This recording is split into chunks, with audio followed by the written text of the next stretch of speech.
Thank you. Thank you. Thank you. Well, hi. Hi, good afternoon. Thank you, David, the one with the eternal suntan. Where do you buy that spray from? Same place I get my hairspray, I bet, huh? It's so nice to be with you again. When somebody asks me what's the nicest thing that could ever happen to you in this world, it is, in fact, to invest your time, to visit with, to be with, to hold hands with, to walk down the pathway of success with winners.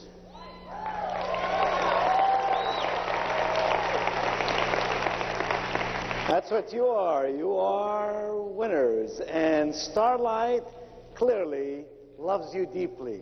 Last time in Orlando, Fun City, USA. And today in Nashville. I love Nashville. In fact, I worked in this very room last week. I have to admit to you, it didn't look anything like this.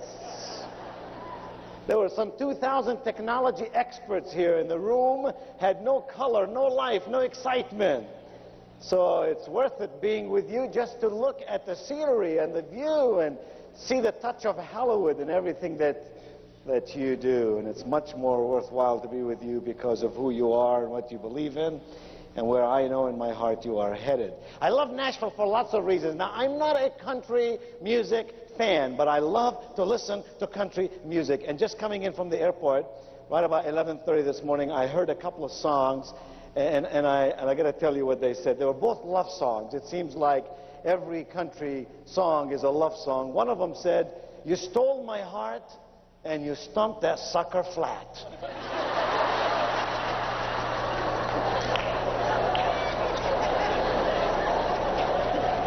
Now, you know, for a Lebanese boy, that doesn't sound like much of a love song to me. And the other song I thought was even greater. It was some woman who was lamenting the fact that her lover had done her in. And she said, "I'm in the gutter now, but if I go back to you, that'll be a step down."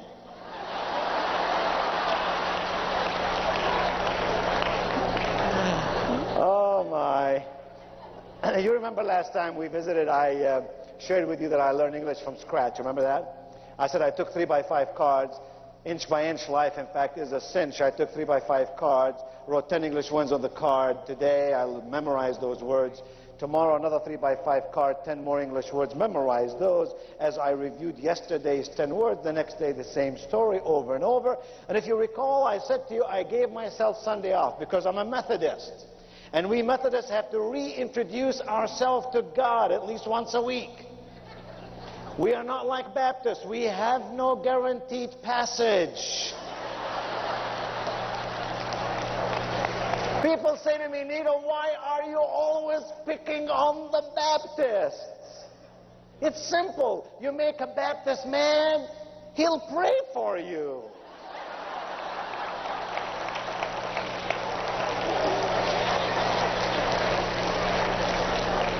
You make a Presbyterian mad, he'll tell you to go to hell. So there you go. You got to pick on the ones that'll be willing to pray for you.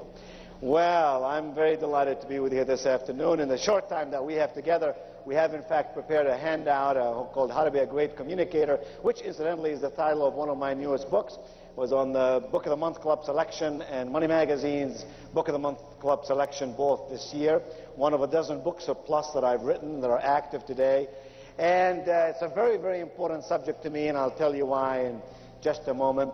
But I'm delighted to be with you here today because when you come in this room, you definitely see Steve Goldberg's touch. 25 years on Hollywood shows, in all the technology here, and all the beauty in the room, and all the excitement on the stage, and all the high-tech high touch and people who really want to get real, get well, and help other people get their dreams fulfilled in life because of the products that you sell. When you have great products and you have a great business plan, which is precisely what Starlight International provides for each of us, then you really have it made. And when you live in North America, you are on your way to the finest of banks. So get real, because you're getting well really fast.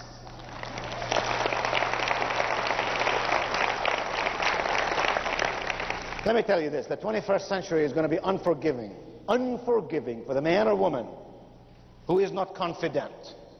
The 21st century is going to be unforgiving for the man or woman who will not be confident.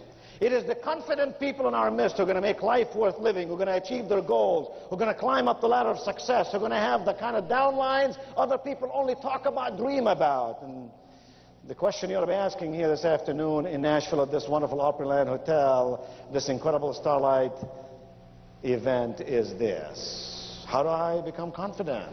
How do I make sure I am confident? And the answer really is simple. The answer is really, really simple. You see, competence leads us to confidence. I'm not talking about the kind of confidence where it's just rah, rah, rah. You get excited, you holler and scream and stand and run and listen to motivational tapes and smile. All that is wonderful. I do it myself. But it's not enough. The kind of confidence that I'm speaking about, dear friends, is the kind of confidence that comes out of real stuff. Knowing your stuff and doing your stuff and doing it repeatedly, so that your confidence really grows out of competence. Somehow, when you're good at what you do, you feel confident in your life. Where does competence come from? It comes from knowledge. Don't ever miss one of these sessions. Don't ever pass a copy of the magazine that you don't read or a tape you don't listen to. It comes from skill. Seek the people who can teach you the ropes and learn them well. And it comes from experience. Doing it over and over and over again in the right way, at the right time, with the right people. Knowledge, skill, and experience leads you and me to competence. And competence leads you and me to confidence. And here's the clicker: confidence would lead you and lead me to commitment. That's what we got to do. Make a commitment. In my book called Stairway to Success, I make this statement, and I think it's a clever statement. In fact, scratch that. I think it's embedded with wisdom. Because here's what the statement said: you make a decision with your brain, but you make a commitment with your heart.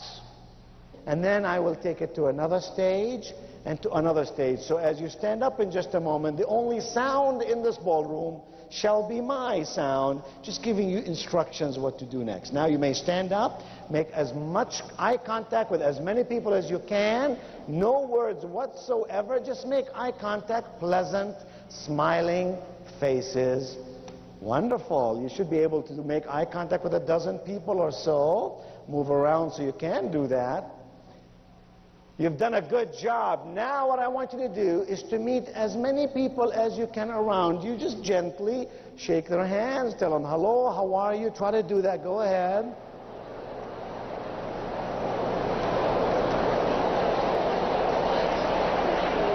Okay, good job, good job. Now then, what I want you to do is those same people you made eye contact with, those same people you shook their hands and told them, how are you? I want you to imagine these are your long-lost friends. These are your childhood friends. You haven't seen them in years. Wait a minute. And now you're going up to the airport or to the train station to meet them. Let them know you love them. Go for it.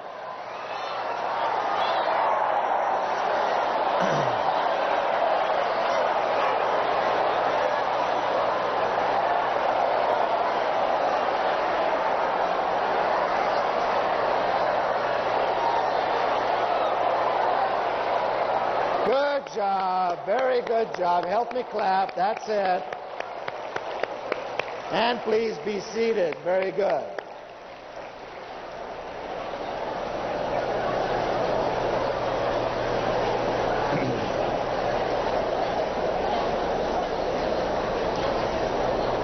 It was nice when you made eye contact. Some of you were falling in love. It was nice when you shook hands with others. But it was really, really good, wasn't it? Well, sure, it's easy for you to say that. You're sitting next to a good-looking dude. In fact, she's the one who begged me to do this exercise, you know.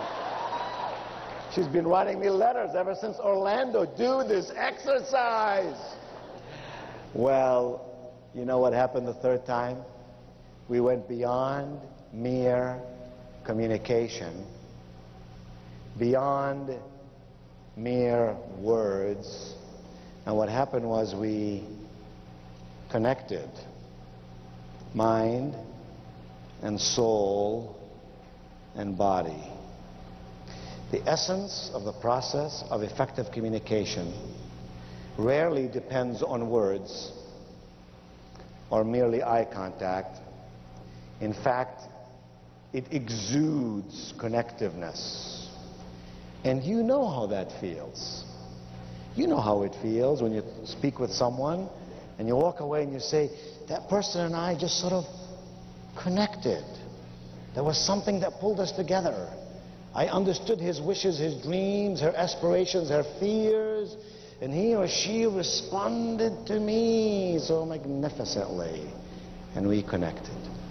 And somehow when we connect with people, we no longer have to sell them anything or sell them on anything.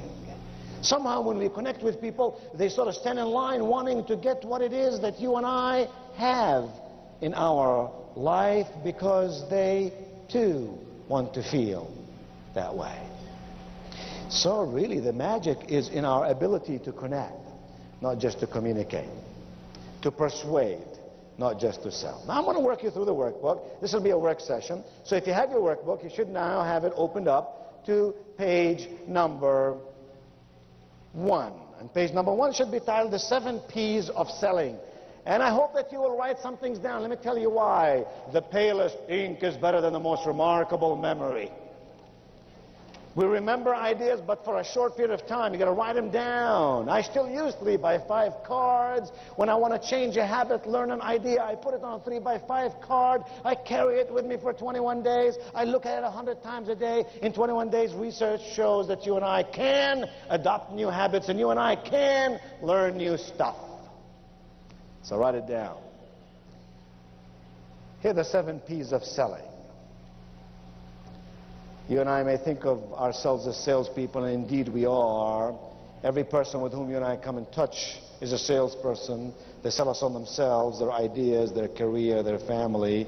Mothers are salespeople to their children. Husbands are salespeople to their spouses, and so on. So we're all salespeople. You really can't build a great starlight business if you don't understand the premise, the profound premise of how to get people to buy from you. Buy you first, buy your ideas second, buy Starlight products third, and then recruit other people, and the process starts all over again. 7 P's of selling. Your power to persuade plenty of prospects to purchase your product at a never a price, heaven forbid, never a price. Anybody can sell anything for a price. This is America. America's built on profit, no beautiful stage. No profit, hamburgers for lunch. No profit, we will not